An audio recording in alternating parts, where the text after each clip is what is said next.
Mathieu Caquino qui est en ligne avec nous. Bonjour Mathieu. Bonjour.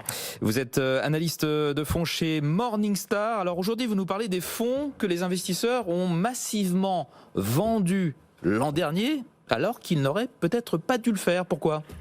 Oui, c'est un petit exercice qu'on aime bien faire. Chaque début d'année, on regarde tous les fonds qui sont notés positivement par notre équipe et puis on regarde si les investisseurs les ont vendus ou les ont achetés.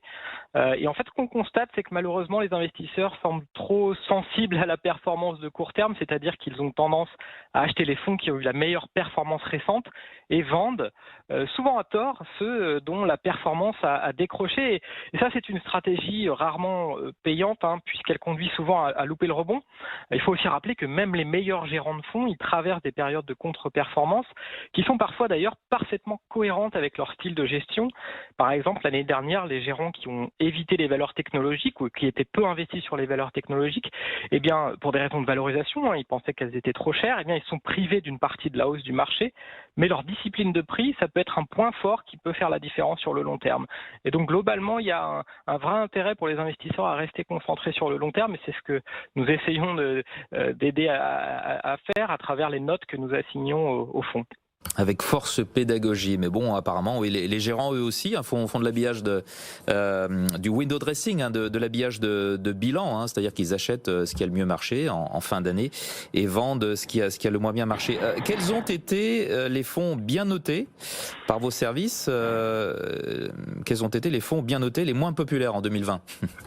Si on regarde le top 5 des fonds notés les moins populaires, alors, parmi les fonds qui sont vendus en France, on retrouve en tête le fonds d'obligation international PIMCO GIS Income, qui a perdu 8 milliards d'euros de sorties en 2020. Alors, c'est des retraits qui sont quand même à relativiser compte tenu de la taille du fonds, qui a fin décembre pointé à 58 milliards d'euros. Mais la sanction des investisseurs l'année dernière, elle est quand même sévère. En fait, il semblerait que les investisseurs aient paniqué au moment de la chute des marchés en mars. C'est vrai que le fonds a dévissé plus largement que ses concurrents à ce moment-là. Mais son rebond, il a aussi été très fort sur la deuxième partie de l'année, si bien que si on regarde sur l'ensemble de 2020, c'est un fonds qui a produit des résultats corrects. Et pour le long terme, c'est un fonds qui reste à notre avis un très bon choix. Il est géré par une équipe talenteuse chez PIMCO qui sait particulièrement bien utiliser les nombreuses sources de performance sur les marchés obligataires à travers le monde, y compris sur les marchés émergents. C'est un fonds dont la part E destinée aux investisseurs particuliers est notée bronze. Noté bronze. D'autres fonds délaissés l'année dernière peut-être à nous donner ? Oui, alors le fonds d'allocation prudente M&G Optimal Income a aussi connu des retraits importants, près de 5 milliards d'euros, sans doute à cause d'une performance mitigée.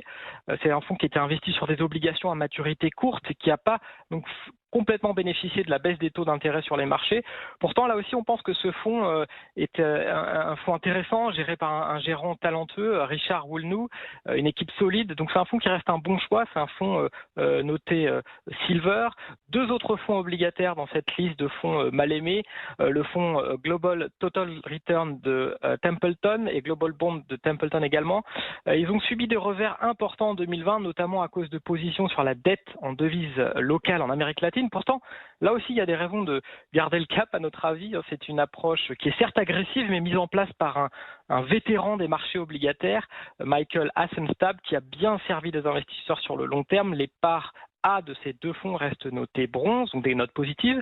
Et puis enfin, à noter un seul fonds action dans le top 5 des mal aimés en 2020, le fonds 91 Asian Equity. La performance a été décevante l'année dernière avec des paris coûteux sur les développeurs immobiliers en Chine et quelques banques asiatiques. Pourtant, nous pensons que les investisseurs devraient y regarder à deux fois sur ce fonds-là. C'est un fonds avec un gérant expert des marchés asiatiques aux commandes depuis 15 ans, avec la même approche d'investissement et des performances de long terme solide. C'est un fonds qui reste noté bronze chez nous. Et il nous reste un petit peu de temps, Mathieu Caquino, là, pour se projeter un petit peu en 2021. Donc, on a bien compris que certains de ces fonds avaient été vendus à tort et gardent du potentiel sur 2021. Vous avez d'autres fonds à nous citer comme ça qui représentent un bon potentiel, positionnés sur quoi? Sur des actions de quelle zone géographique, par exemple? Mais dans les autres fonds qui ont été largement vendus l'année dernière, beaucoup de fonds obligataires et de fonds d'allocation qui semblent montrer une certaine prudence des investisseurs sur ces marchés-là. Et pourtant, il y a des fonds vraiment qui ont des stratégies intéressantes, focalisées sur le long terme, avec une vraie discipline sur les valorisations. Donc c'est vrai que dans les marchés très très haussiers, ils ont tendance à pas apparaître très favorablement. Et pourtant, on pense que ces gérants, la discipline dont ils font preuve de ne pas acheter n'importe quoi à n'importe quel prix, eh bien, peut leur servir sur le long terme. Très bien, merci beaucoup Mathieu Caquino, merci d'avoir été avec nous, analyste fonds chez Morningstar.